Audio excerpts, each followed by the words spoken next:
Good morning. कैसे हो आप लोग।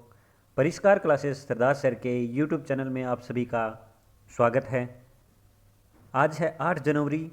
तो हम इस वीडियो में 8 जनवरी से रिलेटेड जितने भी करंट अफेयर के क्वेश्चन बनते हैं वो इस वीडियो में डिस्कस करेंगे। आप इस वीडियो को अंत तक ज़रूर देखना। अंत में मैं आपसे एक क्वेश्चन पूछूंगा, उसका आंसर आप मुझे कमेंट बॉक्स में ज़रूर देना। और पूरा वीडियो देख लो, उसके बाद में ये निष्कर्ष भी आप दे देना कि ये वीडियो अगर आपको अच्छा लगे तो अपने दोस्तों के पास शेयर ज़रूर करना। अगर अच्छा ना लगे तो रीज़न वो कमेंट बॉक्स में ज़रूर बताना। आप अपनी परिष्कार को इंस्टाग्राम पे फॉलो कर लेना, नाम मैंने मेंशन कर रखा है। और इस वीडियो की अगर आपको पीडीएफ चाहिए तो उसके लिए आप टेलीग्राम चैनल को है वो ज्वाइन ज़रूर कर लेना। तो चलिए अपन स्टार्ट करते हैं, लेकिन उससे पहले क्विक रिवीजन देख लेते हैं। किस राज्य द्वारा स्वच्छ ऊर्जा परियोजनाओं के लिए एमओयू पर हस्ताक्षर किया गया है? तो ओडिशा के द्वारा। हाल ही में गंजम जिले को बाल विवाह मुक्त घोषित किया गया है, ये भी उड़ीसा में है। और पंजाब राज्य द्वारा है उच्च शिक्षण संस्थानों में पढ़ने वाले विद्यार्थियों के लिए इंटरनेट भत्ते के रूप में 2,000 रुपये देने की घोषणा की गई है। भारतीय कंपनी सचिव संस्थान ICSI 6 जनवरी 2022 को है वो बेंगलोर में 3 दिवसीय राष्ट्रीय सम्मेलन आयोजित करेगी। विश्व युद्ध अनाथ दिवस 6 जनवरी को मनाया जाता है। उजाला योजना जिसके 7 साल पूर्ण हो चुके हैं, वह योजना 5 जनवरी 2015 को स्टार्ट हुई थी। Smart cities and academia towards action and research यानी सार किसके ने प्रारंभ किए हैं? तो आवास एवं शहरी मंत्रालय ने। RBI के नए कार्यकारी निदेशक ED कौन बने हैं? तो अजय कुमार और दीपक कुमार हैं वो बने हैं। संयुक्त राष्ट्र में भारत के स्थायी प्रतिनिधि कौन बने हैं? तो TS त्रिमूर्ति बने हैं। RBI के द्वारा है वो किसको अनुसूचित बैंक का दर्जा दिया गया? तो एयरटेल पेमेंट्स को। राष्ट्रीय विज्ञान दिवस 2022 की विषय वस्तु किसने लॉन्च की है? तो जितेंद्र सिंह ने लॉन्च की है। अंतर्राष्ट्रीय सौर गठबंधन में शामिल होने वाला 102वां देश कौन सा है? तो एंटीगुआ और बारबुंडा है। ICMR ने ओमिक्रॉन का पता लगाने वाली कौन सी किट को मंजूरी दी है? तो ओमिश्योर को मंजूरी दी है। और किस देश के कृत्रिम सूर्य ने परमाणु संलयन रिएक्टर ने 126 मिलियन फ़ारेनहाइट पर चलकर विश्व रिकॉर्ड बना है? तो चीन का। और फ्रांस देश में है वो कोरोना वायरस के नए संस्करण IHU की पहचान की गई है। अब अपन आज का पहला क्वेश्चन देखते हैं। हाल ही में 6,872 करोड़ की पेयजल आपूर्ति योजना की मंजूरी किस राज्य को मिली है? तो ये अपने प्यारे राजस्थान राज्य को मिली है। किसको मिली है? अपने प्यारे राजस्थान राज्य को है वो पेयजल आपूर्ति के लिए है वो 6,872 रुपये करोड़ की मंजूरी मिली है। इसमें टोटल कितने ज़िलों में होगा? तो ये 27 ज़िलों में होगा। ये इंपॉर्टेंट क्वेश्चन है कि ये कितने ज़िलों में है पेयजल आपूर्ति के लिए ये पैसे दिए गए हैं? तो 27 ज़िलों में। टोटल गांव आएंगे तो 3,213 गांव है वो इससे लाभान्वित होगी। अब अपना राजस्थान के CM कौन है? आप सबको पता है, गवर्नर कलराज मिश्र है। और कैपिटल गुलाबी नगरी है, जिसे 2019 में वर्ल्ड हेरिटेज सिटी घोषित किया गया। और अंगदान स्मारक भी भारत का पहला जयपुर में है। एक पौधा सुपोषित बेटी के नाम योजना। नेशनल पार्क तो केवलादेव रणथंभौर सरिस्का का ये नेशनल पार्क है। और बायोफ्यूल लागू करने वाला ये पहला राज्य है, आप सबको पता है। और क्षेत्रफल की दृष्टि से सबसे बड़ा राज्य है ये। सन 2000 के बाद में है वो क्षेत्रफल की दृष्टि से सबसे बड़ा राज्य है, जब मध्य प्रदेश से छत्तीसगढ़ अलग हुआ उसके बाद में हो गया। टोटल सीमा 5,920 है, जिसमें अंतर्राष्ट्रीय सीमा जिसका नाम रेड क्लिफ है 1,070 लगती है। बाकी 4,850 है वो अंतर्राज्यीय सीमा है। और सबसे कम है वो सीमा पंजाब के साथ 89, और सबसे ज़्यादा है वो 1600 किसके साथ है? तो मध्य प्रदेश के साथ बनती है। और अगर आपको पूछ ले कि भारत में राजस्थान की मैप में है वो कौन सी स्थिति है, तो आप याद रखना वायव्य कोण मतलब उत्तर पश्चिम में अपना राजस्थान है वो स्थित है। और उत्तरतम जिला कौन सा है? तो गंगानगर है। और दक्षिणतम गंगा जिला है वो बांसवाड़ा है। और पश्चिम में जैसलमेर, पूर्व में धौलपुर है। और अक्षांशीय विस्तार पूछ ले तो उत्तर से दक्षिण में है वो 23 डिग्री 3 मिनट उत्तरी अक्षांश से लेकर 30 डिग्री 12 मिनट उत्तरी अक्षांश से है तक है। और पूर्वी देशांतर देखा जाए तो 69 डिग्री 30 मिनट पूर्वी देशांतर से लेकर 78 डिग्री 17 मिनट पूर्वी देशांतर तक है। तो आप ये याद रखना, अच्छा क्वेश्चन है। नेक्स्ट क्वेश्चन देखते हैं। ये अपन ने इस क्वेश्चन से रिलेटेड जितने भी फैक्ट बन रहे थे उनके बारे में डिस्कस कर लिया। हाल ही में 2 दिवसीय दक्षिणी एशियाई परामर्श बैठक कहाँ पर हुई है? तो 2 दिवसीय दक्षिणी एशियाई परामर्श है वो बैठक कहाँ पर हुई है? तो ये नई दिल्ली में हुई है, अपनी भारत की राजधानी नई दिल्ली में हुई है। और कब हुई है? तो 6 जून को हुई है। अभी इससे जितने फैक्ट होते हैं वो अपन चर्चा कर रहे हैं।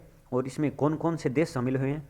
तो एक तो भूटान हुआ है, मालदीव हुआ है, आप लिख लेना, नेपाल हुआ है, और श्रीलंका हुआ है, और पाकिस्तान इसमें भाग लिया है।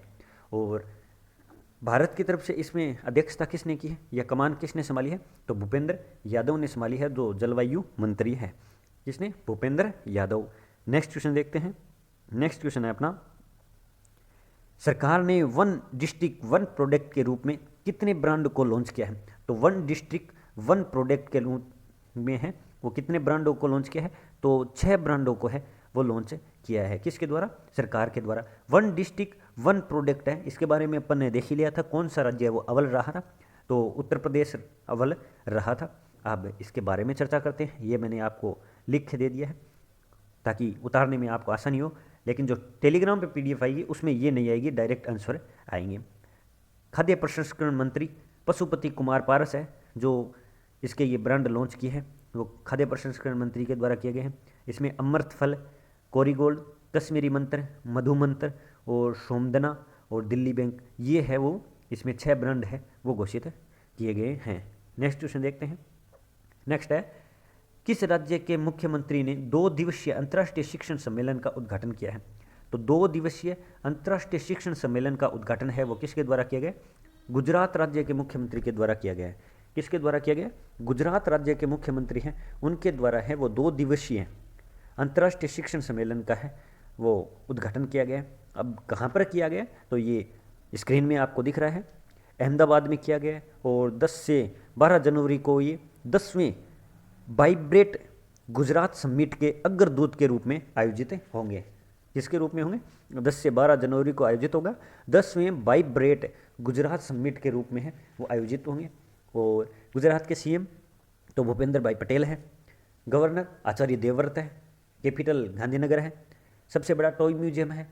और किसान सूर्योदय योजना, गिरनार रोपवे का उद्घाटन, सुजलाम सुफलाम जल संचय अभियान, सरदार सरोवर बांध, गिरी नेशनल पार्क, सोमेश्वर व अक्षरधाम मंदिर है। और दुनिया का सबसे बड़ा जिंक स्मेल्टर प्रोजेक्ट है वो भी कहाँ चल रहा है? तो गुजरात में चल रहा है। नेक्स्ट क्वेश्चन देखते हैं। नेक्स्ट क्वेश्चन है अपना, हाल ही में कहाँ पर पारंपरिक नव वर्ष लोसार मनाया गया है? तो पारंपरिक नव वर्ष लोसार है वो कहाँ पर बनाया गया है? तो ये लद्दाख में बनाया गया है। कहाँ पर बनाया गया है? लद्दाख में बनाया गया है। ये अपना इंडिया का मैप है, यहाँ पे ये POK आ गया, वेरे अक्साई चीन आ गया, ये लद्दाख आ गया और ये जम्मू कश्मीर आ गया। तो यहाँ पर लोसार है वो मनाया गया है। ये नव वर्ष पर्व है लोसार जो मनाया गया है। और कहाँ पर मनाया गया? तो लद्दाख में बनाया गया है। और 3 जनवरी से स्टार्ट हुआ है और ये तिब्बत में मनाया गया है, लद्दाख तिब्बत में। और ये बौद्ध धर्म का एक त्यौहार है। किसका है? बौद्ध धर्म का। और लद्दाख में भारत का सबसे बड़ा नेशनल पार्क है जिसका क्या नाम है? तो हेमिस नेशनल पार्क है। और सबसे पुराना पूछ ले तो वो उत्तराखंड में है जिसका नाम जिम कार्बेट नेशनल पार्क है या हेली नेशनल पार्क है जो पुराना नाम है। फोटो पत्रकारिता में किसने रामनाथ गोयनका पुरस्कार जीता है? तो फोटो पत्रकारिता में रामनाथ गोयनका पुरस्कार है वो किसने जीता है? तो जिशान-ए लतीफ़ ने जीता है। किसने? जिशान-ए लतीफ़ ने जीता है। अब ऐसी क्या फ़ोटो बना दी जिससे ये पुरस्कार मिला? तो 2019 में एक घटना हुई थी, आपको याद ही होगा, NRC नाम सुना होगा। तो NRC में जो बर्खास्त हो गए थे उन दरिद्र लोगों की है वो तस्वीर बनाई गई थी कि उनकी क्या दुर्दशा हुई थी, उनका चित्रण किया गया था। तो किसके द्वारा? जिशान-ए लतीफ़ के द्वारा, जो बड़ा ही इमोशनल वाला जो चित्रण था जिसकी वजह से इन्हें, और बेहद खूबसूरत चित्रण था, फोटो पत्रकारिता का में रामनाथ गोयनका पुरस्कार मिला इन्हें। नेक्स्ट क्वेश्चन देखते हैं। नेक्स्ट है, इजरायली साइबर सुरक्षा स्टार्टअप सिंप्लीफाई का अधिग्रहण किसने किया है? तो इजरायली साइबर सुरक्षा स्टार्टअप सिंप्लीफाई का अधिग्रहण है वो किसने कर लिया है? गूगल ने कर लिया है। किसने? गूगल ने कर लिया है, जिसकी स्थापना 1954 में हुई थी और गूगल सबसे बड़ा सर्च इंजन है और सीईओ कौन है? सुंदर पिचाई है। तो आप याद रखना। नेक्स्ट क्वेश्चन देखते हैं। नेक्स्ट क्वेश्चन है, हाल ही में पहला अंक ज्योतिषी पर गिनीज वर्ल्ड रिकॉर्ड किसने हासिल किया है? तो पहला अंक ज्योतिष पर है, गिनीज वर्ल्ड रिकॉर्ड है, वो किसने हासिल किया है? तो जेसी चौधरी ने हासिल किया है। किसने? जेसी चौधरी ने हासिल किया है। इसमें टोटल प्रतियोगिता में 60,000 लोग थे और कौन कौन से देश के थे? तो यूएस के थे, यूके के थे और अपने प्यारे भारत के थे। तो इन तीनों देश के थे, 6,000 थे और जेसी चौधरी है वो बने हैं अपने भारत के। Next question, hero future energies और एहमियम इंटरनेशनल कहाँ पर हरित हाइड्रोजन उत्पादन सुविधा लगाएंगे? तो हीरो फ्यूचर एनर्जीज और एहमियम इंटरनेशनल के द्वारा कहाँ पर लगाए जाएंगे? तो ये भारत में भी लगाई जाएगी, ब्रिटेन में भी लगाई जाएगी, यूरोप में भी लगाई जाएगी। तो इसका सही आंसर है वो उपरोक्त सभी इन तीनों देश में है। वो 20 गीगावाट है, वो अक्षय ऊर्जा है, वो इनके केंद्र है, वो लगाए जाएंगे। तो आप याद रखना। नेक्स्ट क्वेश्चन देखते हैं। नेक्स्ट क्वेश्चन है अपना, कौन सा हवाई अड्डा शीर्ष 10 वैश्विक सूची में शामिल होने वाला भारत का एकमात्र हवाई अड्डा बना है?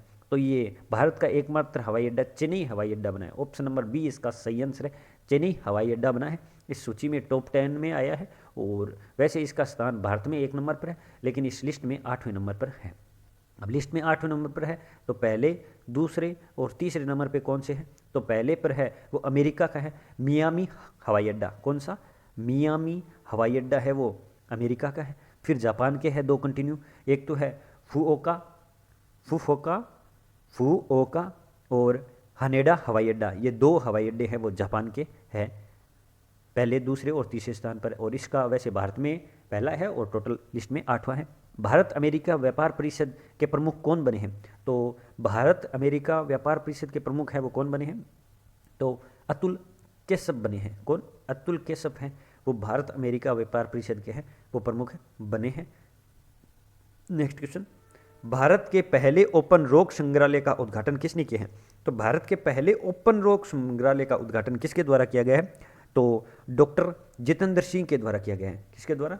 डॉक्टर जितेंद्र सिंह के द्वारा किया गया है। और इसमें क्या कुछ होगा? तो ओपन रॉक संग्रहालय में है वो जो पुरातात्विक चीज़ें हैं उनके बारे में जो आम जनता है जानती नहीं, उनके बारे में जागरूकता फैलाने के लिए ये ओपन किया गया है। इसमें जानकारी मिलेगी और 35 प्रकार की इसमें चट्टानें हैं जो पृथ्वी से पहले निर्माण की गई हुई थी ना, उनके बारे में भी डिटेल बताई गई है, उनके बारे में जानकारी दी गई है। भारत ने त्रिकोमाली तेल टैंक फार्म के पुनर्विकास के लिए किस देश में समझौता किया है? तो किस देश से समझौता किया है? तो ये श्रीलंका देश के साथ समझौता किया है। किस देश के लिए? श्रीलंका देश के साथ है वो समझौता किया है। ये 50 साल के लिए एक टाइप से लीज पर हो गया। पहले ये पूरे 99 है वो श्रीलंका के अंडर में थे, अब 15 है वो 14 बोल सकते हैं वो भारत के, और 85 है वो पूरे किसके होंगे? तो श्रीलंका के अधीन होंगे। तो आप याद रखना ये 50 साल के लिए लीज पर लिया गया है। नेक्स्ट क्वेश्चन, सीमा शुल्क मामलों के लिए भारत के किस देश के साथ समझौता किया गया है? सीमा शुल्क मामलों के लिए है भारत ने है वो स्पेन देश के साथ समझौता किया है। किस देश के साथ? स्पेन देश के साथ है वो समझौता किया है, जिसमें अपराधों पर निगरानी हो सके। जो और सबसे बड़ा मुद्दा आतंकवाद है तो इसके बारे में भी निगरानी रह सके और कड़ी सुरक्षा हो, इसके लिए समझौता किया गया है। भारत के हरित ऊर्जा कॉरिडोर का कौन सा चरण प्रारंभ हुआ है? तो भारत के हरित ऊर्जा का कॉरिडोर का दूसरा चरण है वो प्रारंभ हुआ है। कहाँ से हुआ है? गुजरात से हुआ है। और कितने रुपए लगेंगे इसमें? तो 12,031 करोड़ रुपए हैं वो लगेंगे टोटल। और भारत के कौन कौन से राज्य आएंगे? तो गुजरात आएगा सबसे पहले, बाद में हिमाचल प्रदेश, बाद में कर्नाटक, बाद में केरल, बाद में अपना प्यारा राजस्थान, फिर तमिलनाडु, फिर यूपी। तो ये अपने इतने भारत के राज्य आएंगे और दूसरा चरण है वो स्टार्ट हुआ है कहाँ से? गुजरात से। और ये लास्ट डोज का क्वेश्चन है, काफ़ी लोगों ने सही आंसर दिया, हैदराबाद इसका आंसर है।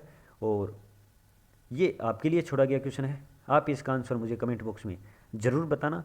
और ये वीडियो कैसा लगे उसके बारे में आप ज़रूर बताना। और अगर आपको ये वीडियो अच्छा लगे तो अपने दोस्तों के पास शेयर ज़रूर करना। और अगर कोई कमी हो तो अपनी राय है वो कमेंट बॉक्स में ज़रूर बताना। तो अब मैं आपसे आगे लेता हूँ। जय हिंद, जय भारत, धन्यवाद।